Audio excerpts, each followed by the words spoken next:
तब तुलसीदास जी ने नीचे लिखा कि को सुनी जन संशय करे, सूर्य अनादि जी अजान। ये सुन करके कोई शंका नहीं करना, ये बताने वाला आज तक कोई नहीं मिला। लोगों का तो गंगा नहाने में मोक्ष हो गया, आप कह रहे हैं भक्ति करनी पड़ेगी, ऐसी साधना करनी पड़ेगी। या गंगा नहाने से अगर मोक्ष हो। कथावाचक खोल रहा है सभी शंकराचार्य की पोल।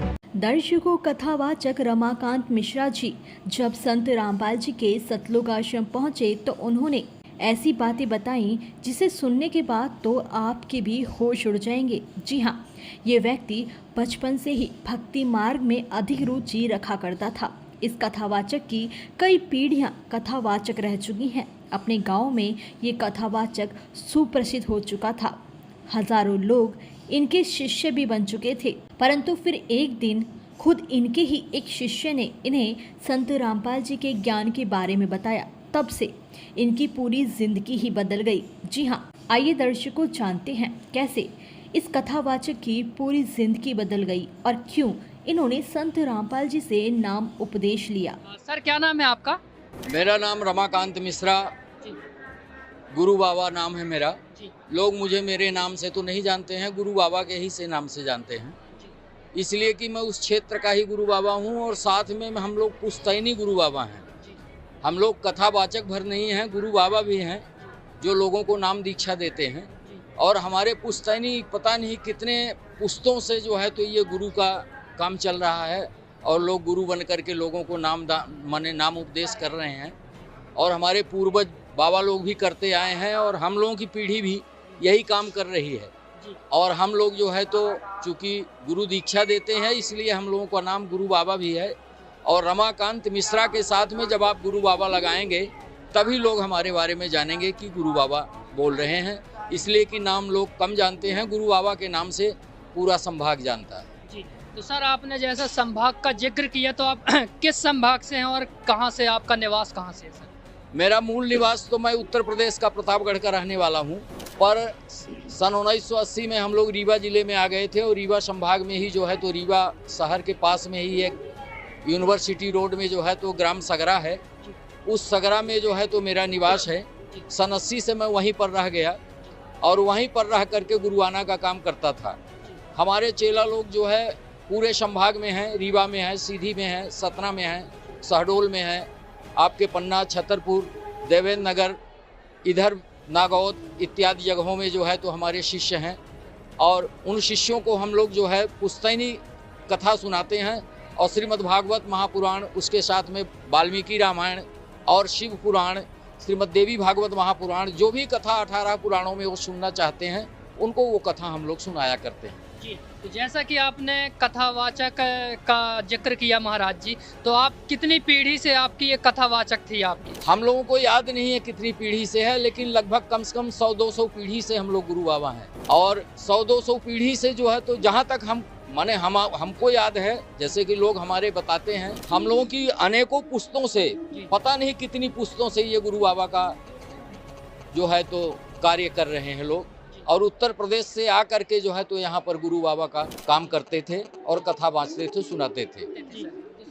देखिए, प्रथम दृष्टया मैं आपको एक बात बता दूं कि मैं 12 वर्ष की उम्र से कथा श्रीमद् भागवत महापुराण की कहना शुरू किया और प्रथम श्रीमद् भागवत की कथा मैंने राम जानकी मंदिर में राम जानकी जी को सुनाया। इसके बाद फिर मैं इंसानों को कथा सुनाना शुरू किया। 12 वर्ष की उम्र में कथा सुनाने के बाद इसके बाद जो है तो 14 वर्ष की उम्र में मैं फिर शिष्यों को कथा कहना शुरू किया। 14 वर्ष की उम्र में जब मैं कथा कहना शुरू किया तो चूँकि मैं गुरु बाबा था, चूँकि पुश्तैनी वो स्पिरिचुअल वाइब्रेशन था, पुश्तैनी जो है तो आध्यात्मिक एक हृदय में जीवन पैदा हुआ था। उस समय में हमारे मन में ये आया कि साधना भी करें, तो उस समय में तंत्र साधना का बहुत ज़्यादा प्रयोग होता था। तो मैं आसाम में गुवाहाटी ज़िले में कामाख्या मंदिर है, वहाँ कामाख्या मंदिर में 14 वर्ष की उम्र में गया और कामाख्या मंदिर में जा कर के वहाँ कामाख्या के जो सबसे बड़े गुरु हैं तारादत्त भट्टाचार्य जी, मैं उनका जो है सबसे छोटा शिष्य बना और 3.5 साल वहाँ जो है मैंने गुफा में रह करके तंत्र साधना किया। और शाक्त उपदेश लेकर के जब तंत्र साधना मेरी पूरी हुई, इसके बाद मैं जो है तो श्मशान साधना में प्रवेश किया। और जब अघोर साधना में मैं प्रवेश किया तो श्मशान साधना के हमारे जो गुरु थे, अघोर साधना के गुरु थे लक्कड़ बाबा दशनामी अघोरी, उन्होंने कामाख्या में ही मुझे जो है शाक्त के बाद, तंत्र दीक्षा के बाद अघोर साधना उन्होंने मुझे दिया और मैं वहाँ पर जो है तो अघोर साधना किया तारापीठ में। कामाख्या में जो गुवाहाटी श्मशान है उस महा श्मशान में, वहाँ पर भी 1.5 साल रह करके मैंने श्मशान साधना किया। इसके बाद वहाँ से मैं जो है तो सीधे कलकत्ता आया। तो कलकत्ता में जो है तो आनंद मार्ग एक संस्था है, शायद आप लोग जानते हो। आनंद मार्ग संस्था जो है इंटरनेशनल ऑर्गेनाइजेशन है, उसमें हमको जो है तो योग तंत्र सीखने का मौका मिला। और हमारे गुरु थे उस समय डॉक्टर आनंद मूर्ति जी, जिनको PR सरकार कहा जाता था। और डॉक्टर आनंद मूर्ति जी स्पिरिचुअल और सोशियो दोनों फिलोसफी के जो है तो लेखक थे। उनसे हमको जो है तो योग तंत्र का ज्ञान हुआ। योग तंत्र के ज्ञान के बाद फिर मुझे धर्म प्रचार का जो है तो कार्य सौंपा गया, जिसमें धर्म प्रचार करने के लिए मुझे तमिलनाडु मद्रास भेजा गया। वहाँ प्रोविंशियल लेवल ऑर्गेनाइजर बनाया गया। प्रदेश स्तर का जो है तो मुझे तमिलनाडु में धर्म प्रचार करने का जो है तो ऑर्गेनाइजर बनाया गया। और वहाँ मैंने अन्ना साली यूनिवर्सिटी में बंगलौर में भी जो है तो प्रवचन किया पुनर्जन्म में। इसके बाद जो है तो मुझे हिमाचल प्रदेश का जो है तो प्रोविंशियल लेवल ऑर्गेनाइजर बनाया गया, जहाँ मैं शिमला में, चौपाल में, कुल्लू में, मनाली में, होशियारपुर में, बिलासपुर में, धर्मशाला में, किन्नौरी में, इन जगहों में जाकर के आनंद मार्ग में सनातन धर्म का जो प्रचार होना चाहिए, जो ज्ञान था, उस ज्ञान के आधार पर उस समय में जो डागमा चल रही थी, उस डागमा को ख़त्म करने के लिए, अंधविश्वास को ख़त्म करने के लिए जो प्रयास करना चाहिए, उसमें जब आनंद मार्ग में मैं जुड़ा तो मैं जो है पाखंडवाद को ख़त्म करने के लिए बहुत सारे प्रयास किए। और आनंद मूर्ति जी ने जो हमें ज्ञान दिया था, उस ज्ञान के आधार पर हमने धर्म का प्रचार किया।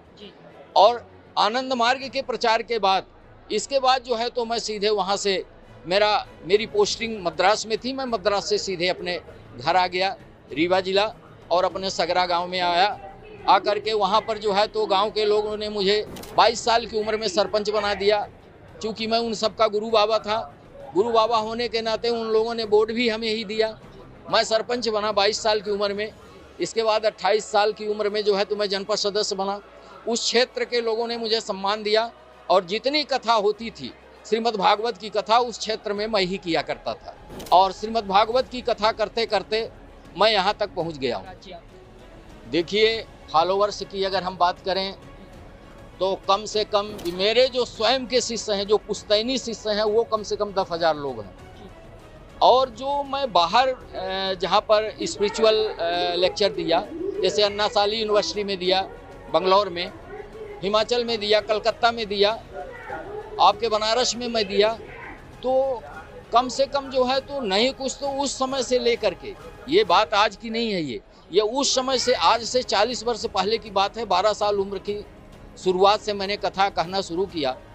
तो आप ये मान लीजिए कि कम से कम जो है तो 20,000 25,000 लोग उस समय से अब तक में जो है तो बाहर के लोग फॉलोवर हैं हमारे शिष्यों को छोड़ करके। तो महाराज जी, कहीं ना कहीं आप सनातन का प्रचार कर रहे थे, लेकिन आज जहां आप खड़े हैं, जहां आए हुए हैं, हमने ये सुना है कि ये तो सनातन विरोधी हैं, तो क्या कहना चाहेंगे? देखिए भाई साहब, मैं आपको एक बात बता दूं, अहंकार की बात नहीं है। अपने क्षेत्र में जहां तक विद्वता की बात है तो मुझसे बड़ा विद्वान कोई नहीं है। आज भी कोई भी पंडित मेरे सामने आकर के खड़े नहीं होते हैं और खड़े होकर के कोई शास्त्रार्थ की बात नहीं करते हैं।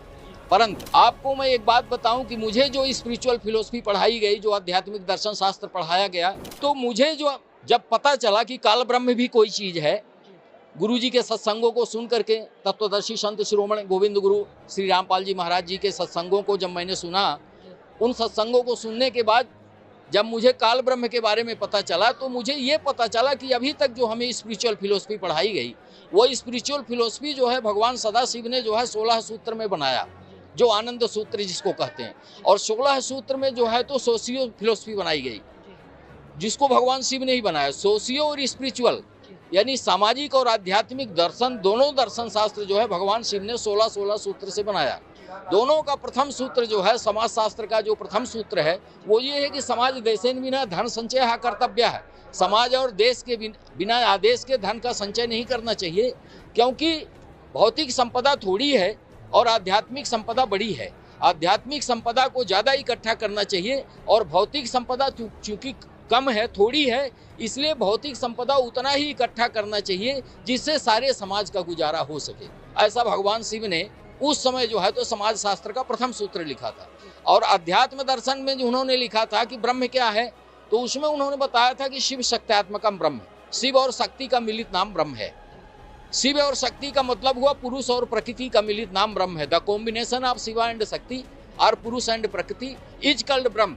ऐसा वहां पर बताया गया अध्यात्म दर्शन शास्त्र में कि शिव शक्त्यात्मकम ब्रह्म, शिव और शक्ति का मिलित नाम ब्रह्म है। ये ब्रह्म की परिभाषा दी गई। और वही परिभाषा जब गुरु जी के मुखारविंद से गुरु जी के सत्संग में सुना गया, तब ये पता चला कि ये जो भगवान शिव ने व्याख्या किया है ब्रह्म शब्द का, उसकी जो व्युत्पत्ति बताई है, उसको तो गुरु जी ने काल ब्रह्म करके सिद्ध किया है और वो काल ब्रह्म है। और जो भगवान सदाशिव बोल रहे हैं वो भी ब्रह्म के ही बारे में बता रहे हैं, यानी शिव शक्ति के ही बारे में बता रहे हैं। गुरु जी भी जो है तो काल ब्रह्म को दुर्गा और काल के साथ बता रहे हैं। इसका मतलब कि भगवान शिव को भी जो ज्ञान था ब्रह्म के बारे में, परमात्मा के बारे में, वो मात्र काल ब्रह्म तक सीमित था। काल ब्रह्म से ऊपर भगवान सदाशिव को भी ज्ञान नहीं था। इसीलिए उन्होंने अपने आध्यात्मिक दर्शन शास्त्र जो आनंद सूत्र है, उस आनंद सूत्र में उन्होंने पुरुष प्रकृति, शिव और शक्ति का ही नाम बता करके और ब्रह्म की परिभाषा को वहीं पर समाप्त किया।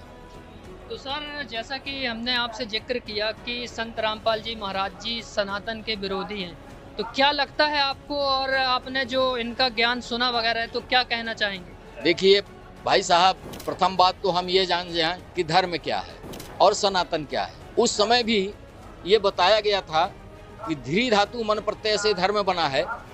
धर्म का जो परिभाषा है कि बृहदेशना प्राणिधानम च धर्म, जो बृहद है और बृहद की ओर ले जाता है, जो बृहद बनाता है, मन को भौमिक बनाता है, अणुमन से भूमा मन की ओर ले जाता है, जो इंटेलेक्चुअल से इंट्यूशनल बनाता है, जो यूनिट माइंड को कॉस्मिक माइंड बनाता है, जो बृहद बनाता है मन को, जो वसुधैव कुटुंबकम की परिभाषा सिखाता है, उसको धर्म कहते हैं। और धर्म का अर्थ होता है स्वभाव। जैसे आग का धर्म है जलाना, पानी का धर्म है गीला करना, उसी ढंग से हर मानव का धर्म है अनंत सुख की प्राप्ति करना।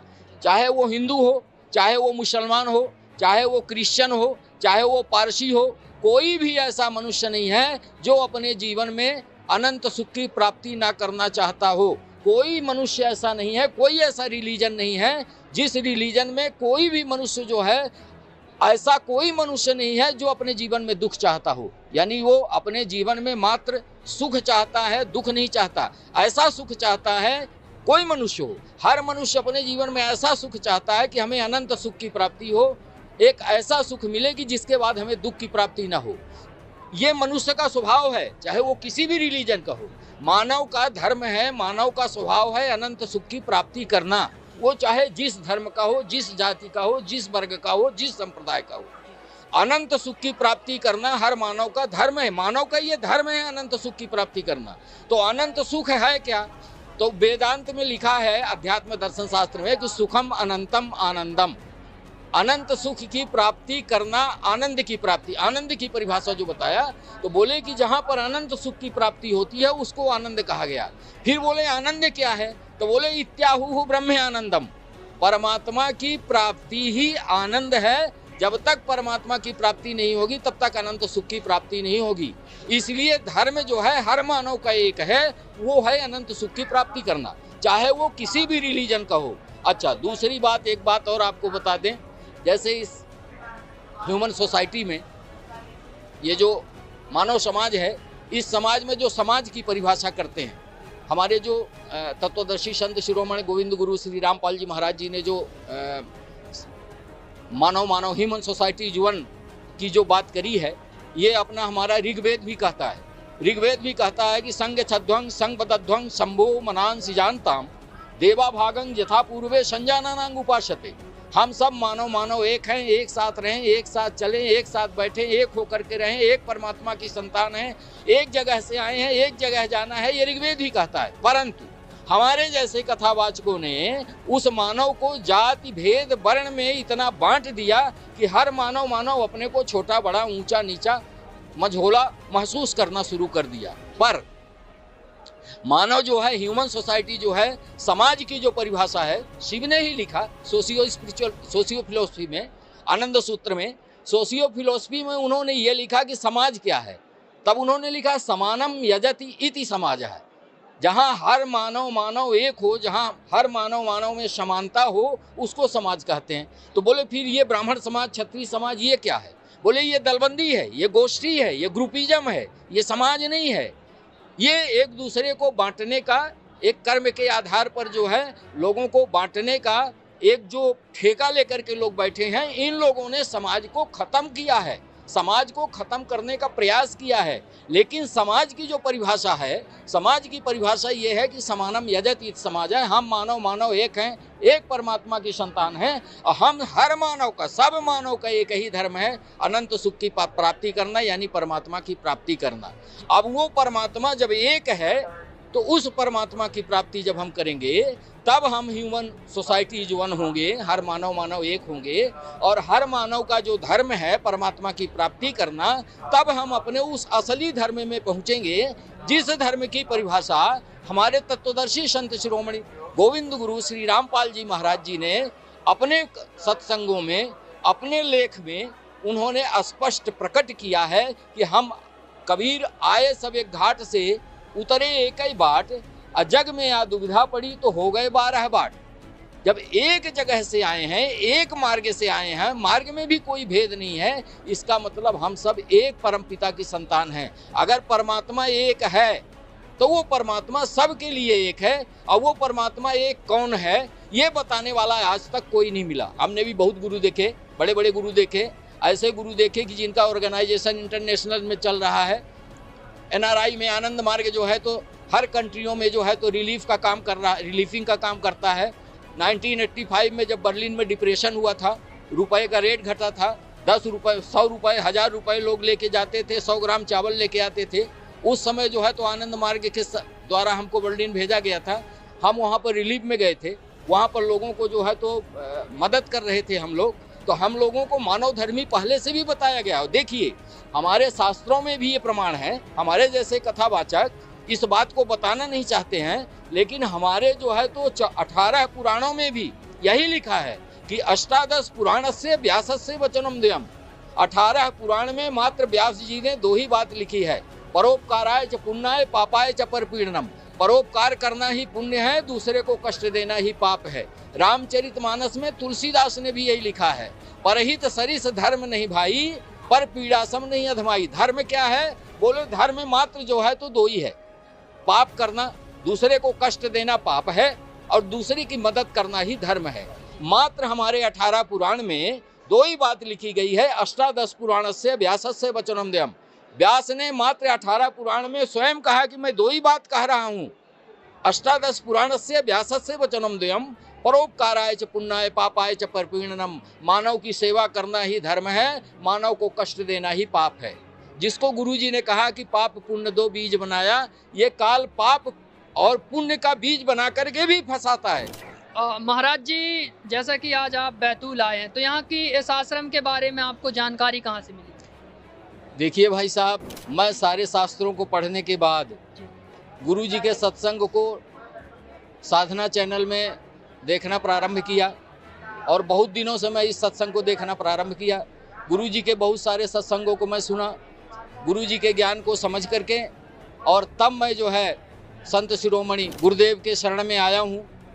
यही ही बात नहीं, यहाँ तक ही नहीं जाती है बात यहाँ तक जाती है कि इस संसार में गुरुजी से बड़ा कोई गुरु नहीं है, और जिसको भी मोक्ष कराना हो, जिसको परमात्मा पाना हो, हालांकि स्वयं परमात्मा आए हुए हैं, बहुत सारे भविष्यवक्ता भविष्यवाणी भी कर रहे हैं, इसलिए जो है तो जिसको भी परमात्मा की प्राप्ति करना हो तो सतलोक आश्रम में आए और तत्वदर्शी संत शिरोमणि श्री रामपाल जी महाराज जी के शरणों में आकर के नाम दीक्षा ले और नाम उपदेश ले करके परमात्मा की प्राप्ति करे। बाकी इस संसार में घनघोर कलयुग में और कोई दूसरा मार्ग नहीं है, इसलिए कि हमने भी अपनी बहुत सारी मान बढ़ाइयों को छोड़ करके परमात्मा के शरण में आया हूँ, और परमात्मा को पाने की ललक थी। परमात्मा मुझे मिल गया है, अब मुझे किसी के मान बढ़ाई की ज़रूरत नहीं है, अब सिर्फ मुझे परमात्मा की है, और परमात्मा के शरण में रह करके अपना जीवन बिताना है। महाराज जी, जैसा कि आपने बताया आपके 10,000 शिष्य थे, तो कहीं ना कहीं आपकी समाज में भी अच्छी प्रतिष्ठा थी और आप कथा करते थे और आपके शिष्य भी बहुत सारे थे। तो महाराज जी, ये सारी चीज़ें जो छोड़ करके और आप तत्वदर्शी संत रामपाल जी महाराज जी की शरण में जो आ गए हैं, तो आप और भी क्या अपने शिष्यों को भी ये ज्ञान के बारे में बताए हैं क्या? हाँ जी, मैं बहुत सारे शिष्यों को इसको बताया हूँ। लोगों को मैंने ये कहा है कि 7:30 बजे गुरुजी का सत्संग आता है, उसको आप सुनो।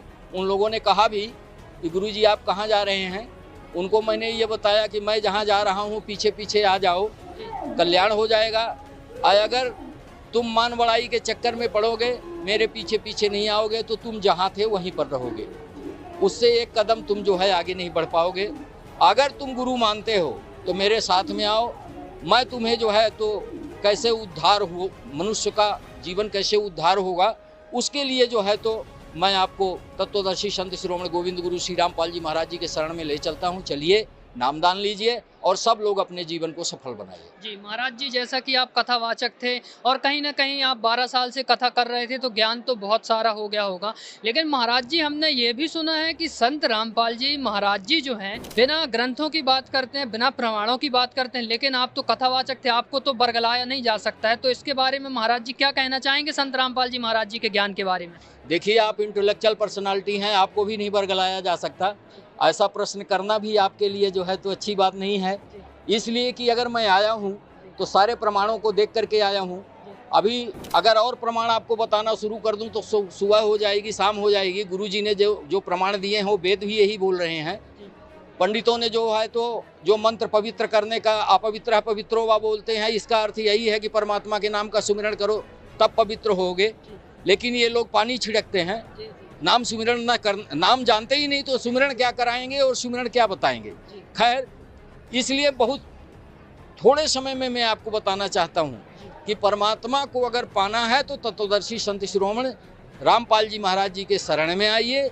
बाकी ज्ञान की बात मत करिए। ज्ञान तो मैं इतना बारीकी से ज्ञान को समझा हूँ तब जो है परमात्मा के शरण में आया हूँ। नहीं तो मेरे पास जो है तो हजारों शिष्य ऐसे हैं कि सुबह से लेकर शाम तक पढ़ने की लाइन लगती है मेरे गांव में। मैं जिस गांव में रहता हूँ, मेरा आप लोग मोबाइल नंबर ले लीजिए और फ़ोन लगा करके यहीं से पूछ लीजिए कि रमाकांत मिश्रा गुरु बाबा यहाँ बैतूल आश्रम आए हुए हैं, तो ये कौन है।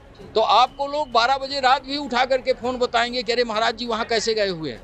इसलिए जो है तो मैं सबसे ये प्रार्थना करता हूँ कि आप लोग जो है परमात्मा संत रामपाल जी महाराज जी की शरण में आइए। परमात्मा कह रहा हूँ इसलिए कि ब्रह्मा ही में गुरु रे बना पड़ा है। परमात्मा ही गुरु है, गुरु ही परमात्मा है। परमात्मा के अलावा कोई गुरु नहीं हो सकता, ये वेदांत भी बोलता है। इसलिए मैं परमात्मा बोल रहा हूँ कि परमात्मा ही गुरु है, गुरु ही परमात्मा है। तत्वदर्शी संत शिरोमणि श्री रामपाल जी महाराज जी के शरण में आए, परमात्मा की शरण गए और अपने जीवन का उद्धार करें। मुझे तो भाई भगवान मिल गया है, तो मैं तो भाई भगवान को पकड़ लिया हूँ, भगवान के शरण में आ गया हूँ, मेरा तो उद्धार हो गया। जी महाराज जी, हमने बहुत सारे संतों के द्वारा जो कहना चाहिए कि फेसबुक और यूट्यूब वगैरह में डालते हैं कि संत रामपाल जी महाराज जी को संस्कृत नहीं आती, वो अनुवाद क्या खाक करेंगे। तो महाराज जी, आप तो कथावाचक थे, क्या कहना चाहेंगे ऐसे गुरुओं को? मैं शंकराचार्य को खुद ये कहना चाहता हूँ, चाहे अग्नि अखाड़े का शंकराचार्य हो, चाहे जूना अखाड़े के शंकराचार्य हों, चाहे आवाहन अखाड़े के शंकराचार्य हों,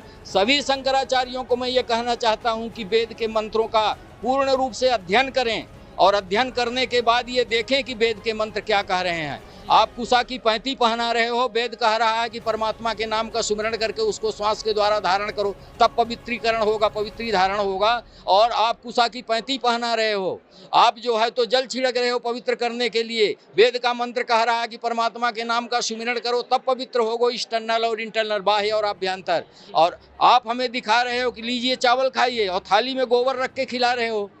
तो जब हमको पता चल गया है कि ये गोबर खिला रहे हैं तो हम गोबर क्यों खाएंगे? हम तो चावल खाने के लिए तत्वदर्शी संत शिरोमणि के शरण में आएंगे, संत रामपाल जी महाराज जी की शरण में आकर अपना मानव जीवन सफल करेंगे। जी महाराज जी, जैसा कि आप कथावाचक थे और ग्रंथों का भी बहुत अध्ययन किया है, तो महाराज जी जैसे कि प्राण प्रतिष्ठा हो गई, भूत पितृ पूजा हो गई, श्राद्ध पूजा हो गई, और कहना चाहिए ये तो चली आ रही हैं परंपराएं, तो इसके बारे में महाराज जी क्या कहना चाह रहे हैं जो आज के पढ़े लिखे और शिक्षक युवक और जो वर्ग है उनके लिए? देखिए, ये तो बहुत छोटी सी बात है। कम पढ़ा लिखा व्यक्ति भी ये बता सकता है कि as you think so you become. Science की थ्योरी है, विज्ञान की ये थ्योरी है कि आप जैसा चिंतन करेंगे वैसा ही हो जाएंगे। As you think so you become, उसी को शास्त्र कहता है कि जहाँ आशा तहाँ बासा हुई। मृत्यु काल के समय में, मरते समय, अंतिम श्वास में आपकी जहाँ पर आशा जाएगी वही आप बनेंगे। श्रीमद् भागवत महापुराण में एक कथा है जड़ भरत की। जड़ भरत मृग पाले थे, मरते समय उनको मृग याद आ गई तो दूसरे जन्म में वो मृग हो गए। इसलिए जो है as you think so become, आप जैसा चिंतन करेंगे वैसा ही होंगे। ये साइंटिफिक रीजन है, विज्ञान की भी थ्योरी यही है। इसलिए जो है भूत की पूजा करना, प्रेत की पूजा करना, 84 लाख योनि में आप प्रेत की पूजा करोगे, भूत की पूजा करोगे, देवी देवताओं की पूजा करोगे तो आप उसी योनि में जाओगे। इसलिए कि आपका जैसा चिंतन होगा उसी चिंतन के आधार पे अंतिम श्वास जैसे निकलेगी वही उसी योनि में आपको जाना है। इसलिए भूत पूजा करना, प्रेत पूजा करना ये मूर्खों का काम है, ये ज्ञानियों का काम नहीं है। और जो ऐसा कर रहे हैं वो मूर्ख प्राणी हैं। मानव में जन्म पाने के बाद भी अगर वो भूत पूजा और देवी देवताओं की पूजा कर रहे हैं वो मूर्ख प्राणी हैं। उनसे बड़ा मूर्ख इस संसार में कोई नहीं है। और जो व्यक्ति इन सबको छोड़ करके एक परमात्मा के शरण में गया, भाई हम कहते हैं अगर परमात्मा एक है तो वो कौन है? परमात्मा तो एक ही है, दो तो नहीं है, तीन नहीं है, चार नहीं है, पांच नहीं है, परमात्मा तो एक ही है। तो जब परमात्मा एक है तो फिर ये 25 परमात्मा कहाँ से आ गए? हम ये कहते हैं कि देखिए जब शंकर जी का विवाह हुआ, आज आपको एक प्रमाण और बता दें, जब शंकर जी का विवाह हुआ तब गणेश की पूजा की गई। रामचरितमानस के बालकांड में दोहा है कि मुनि अनुशासन गणपति पूजो शंभु भवानी। जब शंकर पार्वती का विवाह हुआ तो गणेश की पूजा की गई। वो कौन गणेश है? तब तुलसीदास जी ने नीचे लिखा कि को सुनी जन संशय करे, सूर्य अनादि जी अजान। ये सुन करके कोई शंका नहीं करना। अनादि गणेश की पूजा हुई थी, पहले अनादि गणेश की पूजा होती थी। अब आज जाकी माता पार्वती पिता महादेवा की पूजा होती है। पहले शंकर जी का जब विवाह हुआ तब भी अनादि गणेश की पूजा हुई। उस अनादि गणेश की पूजा देवी देवता भी करते। हम उस अनादि गणेश को छोड़ करके इन देवी देवताओं को, भूतों को, पितरों को, इनको पूजेंगे तो हमसे बड़ा मूर्ख इस संसार में कौन है? हम किस चीज के शंकराचार्य हैं, किस चीज के ज्ञानी हैं, कैसे धर्म गुरु हैं जिनको हमको स्वयं का ज्ञान नहीं कि धर्म क्या है, और ये ज्ञान नहीं कि परमात्मा क्या है, और ये मालूम नहीं है कि असली गुरु कौन है, किस सदगुरु की शरण में हमको जाना चाहिए। जब हमको ये ज्ञान नहीं है, हम गुरु की प्रामाणिकता को नहीं परख पा रहे हैं। पानी पियो छान के, गुरु करो जान के। कौन से गुरु को करो जान के? तुम्हारे जैसे मूर्ख गुरुओं को चंदन लपेट करके घूम रहे हो, मूर्ख बना रहे हो समाज को। मानव का जीवन बार बार नहीं मिलता है, और इस मानव जीवन को अगर तुम बर्बाद कर रहे हो, तुमसे बड़ा अपराधी इस संसार में कोई नहीं है, तुम्हारे लिए कहीं जगह नहीं है। इसलिए मैं सबसे ये प्रार्थना करता हूँ, साधु हों, संत हों, कथावाचक हों, पंडित हों, पढ़े लिखे लोग हों, कम पढ़े लिखे लोग हों। महाराज जी, लेकिन लोगों का तो गंगा नहाने में मोक्ष हो गया, आप कह रहे हैं भक्ति करनी पड़ेगी, ऐसी साधना करनी पड़ेगी। या गंगा नहाने से अगर मोक्ष होता तो गंगा का पुत्र भीष्म पितामह का भी मोक्ष हो जाता। इसलिए गंगा नहाने से कुछ नहीं होता। वेदांत में एक श्लोक है, आप कहिए तो हम बोलें। बताइए, बिल्कुल हमारे दर्शकों को बताइए। उसमें लिखा हुआ है, इदम तीर्थम ये भ्रमंति तमसा जना आत्म तीर्थम न जानंती कथम मोक्ष वरानने। पार्वती ने शंकर से पूछा कि ये गोटरी मोटरी बांध के लोग कहाँ जा रहे हैं? तो शंकर जी ने कहा ये तामसी लोग हैं, ये भ्रमित होकर के भ्रमण कर रहे हैं, भटक रहे हैं। इदम तीर्थम ये भ्रमंति तमसा जना आत्म तीर्थम न जानंती कथम मोक्ष वरानने। वरानने, जब तक आत्मा रूपी मोक्ष तीर्थ का इनको ज्ञान नहीं होगा तब तक इनका मोक्ष कैसे हो सकता है? तो जब तुम्हारा बाप शंकर जी ऐसी भाषा बोल रहे हैं तब तुम कौन से तीर्थ में जाने की बात कर रहे हो, कौन से कुंभ की बात कर रहे हो, कौन से तीर्थाटन में जाने की बात कर रहे हो? तीर्थ का अर्थ होता है तीर माने किनारा, था माने भवसागर। जहाँ जाने के बाद मनुष्य को भवसागर से पार उतर जाए, मनुष्य को भवसागर पार उतरने का मौका मिल जाए, उसको तीर्थ कहते हैं। श्रीमद् देवी भागवत महापुराण में लिखा है कि शुद्ध चित्त तीर्थ से बड़ा कोई नदी या जलाशय तीर्थ नहीं हो सकता है। और वही वेदांत भी कह रहा है। अब लिखा सब कुछ है वेदांतों में, सदगुरु आकर के चिल्ला के हल्ला करके बता रहे हैं। अब तुमको मान बढ़ाई और पांव छुआने की आदत पड़ गई है, गुरु कहलाने की आदत पड़ गई है, गुरु बनने की आदत पड़ गई है, मीठा मीठा भोजन करने की आदत पड़ गई है, फ्री का माल खाने की आदत पड़ गई है, फ्री का पैसा लेने की आदत पड़ गई है। तो तुमसे नहीं छोड़ा जा रहा है, तुमसे नहीं छोड़ा जा रहा है तो तुम सही को गलत बता रहे हो और तुम स्वयं गलत हो। हम कहते हैं 20 नक्कटा मिल जाए और एक नाक वाला उसके बीच में चला जाए तो 20 नक्कटे कहने लगे हैं इसके नाक है, इसके नाक है, इसके नाक है, तो नाक वाला नाक थोड़ी कटा देगा। वो तो नक कटे हैं, वो तो कहेंगे ही कि इसके नाक है। इसलिए संत रामपाल जी महाराज जी हमारे सद्गुरु हैं, परमात्मा हैं। इन सभी साधु संतों को मैं ये कह रहा हूँ, कथावाचकों को, ब्राह्मणों को, पंडितों को, पढ़े लिखे लोगों को, साइंटिस्टों को, प्रोफेसर को, लेक्चरर को, आचार्य को, संस्कृत वालों को, सबको मैं ये बोल रहा हूँ जो ये कहते हैं कि संत रामपाल जी महाराज जी संस्कृत नहीं जानते। अरे उन्होंने संस्कृत का पूरा भेद खोल दिया। तुमको संस्कृत नहीं आती है कि वेद का मंत्र क्या कह रहा है, तुम क्या कर रहे हो? तुमको संस्कृत आती तो तुम वो काम करते जो वेद मंत्र कह रहा है। परमात्मा संत रामपाल जी महाराज जी ने तो वो किया है जो वेद कह रहे हैं। तो संस्कृत तुमको नहीं आती है कि गुरु जी को नहीं आती? महाराज जी, आपने कितनी कथाएं करी हैं? देखिए, मैं 12 साल की उम्र से कथा आज तक कहता ही आ रहा हूँ। आज मेरी उम्र 58 साल की हो गई है। और अगर नहीं विश्वास है तो ये हमारे पूर्व शिष्य हैं, ये पुष्पेंद्र दास जी हैं, अब तो दास हो गए हैं, यही हमको लेकर के यहाँ आए हैं। और जो है तो ये पुष्पेंद्र दास जी हमारे जो है शिष्य हैं। इनके गांव में बहुत हमारे शिष्य थे, ब्राह्मण भी थे, ठाकुर भी थे। इसलिए इनसे आप प्रामाणिकता ले सकते हैं, पूछ सकते हैं क्या सच्चाई। सर, क्या नाम है आपका?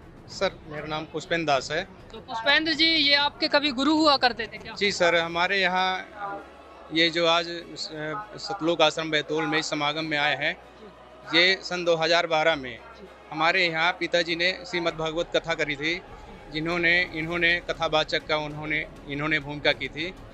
और उस दौरान हमने भी इनसे गुरु दीक्षा ले ली थी, यानी हमने उसी समय हमने गुरु बनाया भागवत कथा के माध्यम से। जी सर। तो आप गुरु बनाए थे, लेकिन आपने गुरु संत रामपाल जी महाराज जी को बना लिया, तो इनको क्या कैसी चीज़ें बताए जो आज आपके गुरु भी यहाँ कथावाचक भी आ गए? जी सर, ये मैं बताना चाहूँगा कि सन 2012 में हमको नाम दीक्षा मिली। उस दौरान जो हमको गुरु मंत्र दिए थे वो श्री देवी दुर्गा जी का मंत्र दिए थे जाप करने के लिए, लेकिन हमने वो मंत्र बराबर नहीं किया, हमारा मन नहीं लगता था जब मंत्र जाप करते थे। इस दौरान हम परमात्मा की दया हुई और दिसंबर 2012 यानी मई। महाराज जी को आपने कैसे क्या बताया, इनको पुस्तक वगैरह कैसे इनको ज्ञान बताया? जी सर, जब परमात्मा जी का ज्ञान हुआ तो दास सन 2014 में बरवाला में जाके सदगुरुदेव जी से नाम दीक्षा लिया। उस दौरान हमने इनसे संपर्क किया कि परमात्मा धरती पर आए हुए हैं, आप जी ये ज्ञान समझिए। तो हमने इनको ज्ञान गंगा पुस्तक दी और साधना चैनल पर सत्संग सुनने के लिए हमने इनसे अनुरोध किया। इन्होंने बोला कि ठीक है, हम इसको देखेंगे, और बोले कि हमारे पास सदग्रंथ हैं, हम उनसे आपकी ज्ञान गंगा पुस्तक में जो ज्ञान है उसको मैच देखेंगे, उसमें कंपेयर करेंगे। यदि सही ज्ञान होगा तो आप जी के गुरु जी से हम नाम दीक्षा ले लेंगे। और इन्होंने उन सभी सदग्रंथों के माध्यम से सदगुरुदेव जी के ज्ञान को जांचा परखा। और आज जो मतलब परम संत गरीबदास जी महाराज के बोध दिवस के उपलक्ष्य में हमने इनसे प्रार्थना की कि आप चलिए भंडारे में और वहाँ का देखिए। यदि आपको रियल लगेगा कि वाकई वास्तविक जो ज्ञान है, जो भक्ति है यहाँ पर है, तो आप नाम दीक्षा लीजिए। और इन्होंने आज के यहाँ माहौल देखा तो ये आश्चर्यचकित रह गए कि ऐसा भी मतलब कोई स्थान है जहाँ पर कोई मतलब पाखंडवाद नहीं है, कोई नशा नहीं है, किसी प्रकार का राग द्वेष नहीं है। और ये पूरी तरह संतुष्ट होके परम संत सदगुरुदेव संत रामपाल जी महाराज जी से नाम दीक्षा लेके आज अपना आत्म कल्याण का मार्ग चुन लिया। जी महाराज जी, आपके शिष्य ने बताया कि आप भी संत रामपाल जी महाराज जी से नाम दीक्षा ले लिए। ज्ञान गंगा की जो इनने बात करी है, ज्ञान गंगा कहीं ना कहीं विरोध वाली पुस्तक है, कहीं ना कहीं उसका विरोध होता रहता है, क्या कारण है महाराज जी उसका विरोध का? देखिए, ऐसा है कि ज्ञान गंगा पुस्तक उनको अच्छी नहीं लगती जिनको ज्ञान नहीं है, इसलिए कि ज्ञान गंगा का नाम ही ज्ञान गंगा है। ज्ञान की वो गंगा है, उस ज्ञान की गंगा में जब तक आदमी नहीं जाएगा तब तक उसको कैसे समझेगा। इसलिए ज्ञान गंगा ऐसी पुस्तक है कि पाखंडियों के लिए वो दुश्मन है, उनके पेट में लात मार रही है, इसलिए उनको ज्ञान गंगा समझ में नहीं आ रही है। और जिस दिन उनको समझ में ये आ जाएगी तो सारे लोग परमात्मा की शरण में आ जाएंगे। और जब तक उनको पढ़ना है नहीं, क्योंकि उनको पेट चलाने का मात्र एक ही मार्ग है, इसलिए जो है वो अपने मार्ग को नहीं छोड़ पा रहे हैं, वो पाखंडी लोग हैं। और जिस दिन उनको ज्ञान गंगा समझ में आ जाएगी उस दिन जो है तो वो परमात्मा की शरण में आएंगे। और ज्ञान गंगा का विरोध वही करते हैं जो पाखंडी है। जी महाराज, देखिए, जिसको धर्म का ज्ञान ही नहीं तो वो तो बेड़ा करके ही करेगा। पर परमात्मा तत्वदर्शी संत शिरोमणि जो रामपाल जी महाराज जी परमात्मा के रूप में आए हैं, सदगुरु के रूप में आए हुए हैं इस पृथ्वी में, उनके बारे में जितना भी कहा जाए उतना कम है। और उनका विरोध वही करते हैं जो अज्ञानी हैं, जो मूर्ख हैं, जो पाखंडी हैं, जो मानव समाज के विरोधी है, जो मानव के विरोधी है। वही परमात्मा संत रामपाल जी महाराज जी का विरोध करते हैं। बाकी ज्ञानी पुरुष परमात्मा संत रामपाल जी महाराज जी का कोई विरोध नहीं करता। अगर वो ज्ञानी है तो वो विरोध नहीं करेगा, विरोध वही करेगा जिसको ज्ञान नहीं। धन्यवाद महाराज जी। सत्साई। दर्शकों, अगर आपको ये वीडियो अच्छी लगी हो तो इस वीडियो को लाइक ज़रूर कीजिए और अगर आप इस चैनल पर नए हैं तो चैनल को सब्सक्राइब ज़रूर कीजिए। धन्यवाद।